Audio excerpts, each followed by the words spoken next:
Everyone, welcome back to my channel. तो हमारे घर में सत्यनारायण भगवान की कथा हो गई है।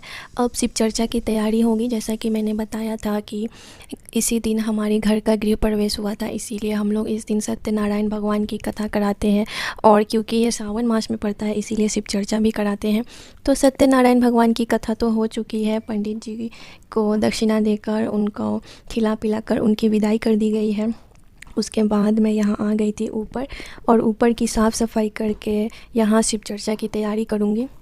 तो बस मैं यही सब समेट रही हूँ चीज़ें, और क्योंकि इन सब चीज़ों में झाड़ू नहीं लगाया जाता, इसीलिए मैं इसे कपड़े और प्लास्टिक की मदद से साफ़ कर रही हूँ। उसके बाद पूरे रूम में पोछा लगा के, उसके बाद भगवान जी का आसन बिछाकर जो पूजा की सामग्री है वो सब इकट्ठा करके पूजा की तैयारी करूँगी। तो बने रहिए इस ब्लॉग में और ब्लॉग को एंजॉय करते रहिए।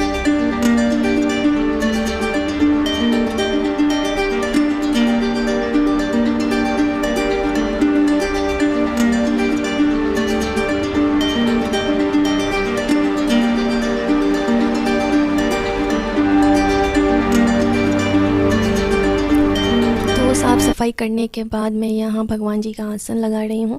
पहले ये टेबल साइड में था, फिर मैंने कहा कि नहीं, इसे बीच में कर देते हैं ताकि देखने में अच्छा लगेगा। और मैं ये सभी चीज़ें अपनी मम्मी जी से पूछ के कर रही हूँ। पहले ये सब चीज़ें वही करती थी, लेकिन अब उनको थोड़ा नीचे बैठने में प्रॉब्लम होता है, इसीलिए अब मैं ये सब चीज़ें करती हूँ और वो सब मुझे बताती है कि हाँ, ऐसे ऐसे करना है।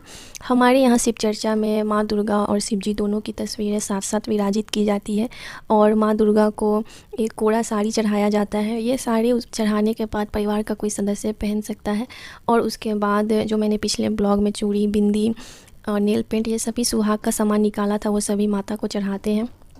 क्योंकि सावन है, इसीलिए मैं यहाँ पर हरी बिंदी, हरी नेल पेंट और हरी चूड़ियाँ माता को चढ़ा रही हूँ। ये सभी चीज़ें किसी को देते नहीं हैं, ये सभी चीज़ें घर के ही लोग पहनते हैं।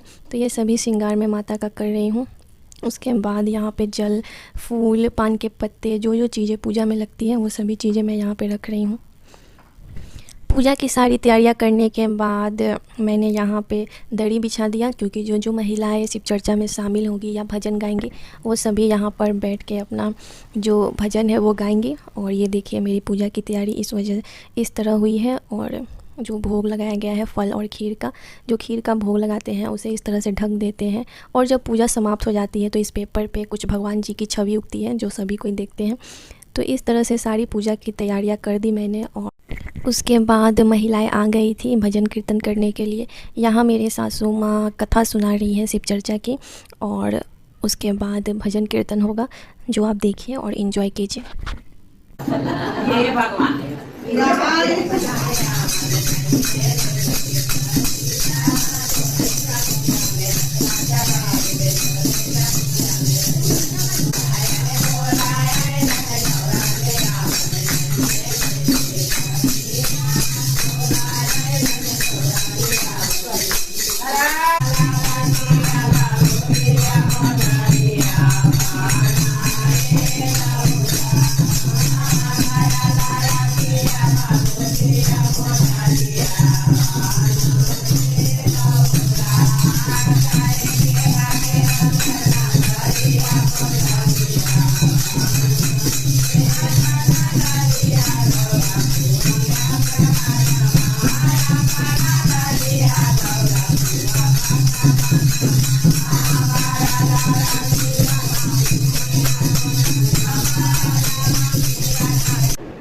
तीनों तीन सूत्र के तीन जानते हैं, तीनों तीन लोग।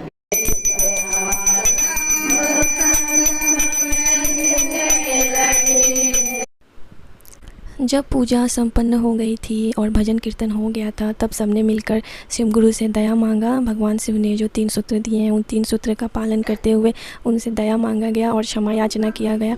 हमसे जितनी भी गलतियां हुई हैं उसके लिए वो क्षमा करें। उसके बाद यहाँ पर आरती हो रही है। आरती करने के बाद जो महिलाएँ आई थी उन्हें सिंदूर, बिंदी, नेल पेंट। सत्यनारायण भगवान की कथा और शिव चर्चा दोनों अच्छे से हो गई। अगर पूजा पाठ में कुछ गलती रह गई हो तो हमने भगवान जी से क्षमा याचना मांग ली। उसके बाद जब सब कुछ हो गया तो नीचे आई, और नीचे आई तो घर पूरा फैला हुआ था, जैसा कि आप देख सकते हैं। तो अब धीरे धीरे इन सब को साफ़ करना है और समेटना है। तो उसके बाद मैंने सबसे पहले रात के खाने की तैयारी की। सुबह सुबह सबने जब पूरी खाया था तो सबका पेट बहुत हेवी था, इसीलिए मम्मी ने कहा कि गीला चावल चढ़ा दो, तो मैंने चढ़ा दिया। और उसके बाद एक एक करके बर्तन सब बेसिन में रख रही हूँ और चीज़ें जितना हो सके समेटने की कोशिश कर रही हूँ। जितना हो सके उतना करूँगी, उसके बाद कल करूँगी। तो आज का पूरा दिन पूरा भागम भाग कर रहा, लेकिन भगवान के आशीर्वाद से सब कुछ अच्छे से हो गया। तो अगर ब्लॉग अच्छा लगा हो तो लाइक और सब्सक्राइब ज़रूर कीजिएगा। मिलते हैं नेक्स्ट ब्लॉग में, तब तक के लिए बाय।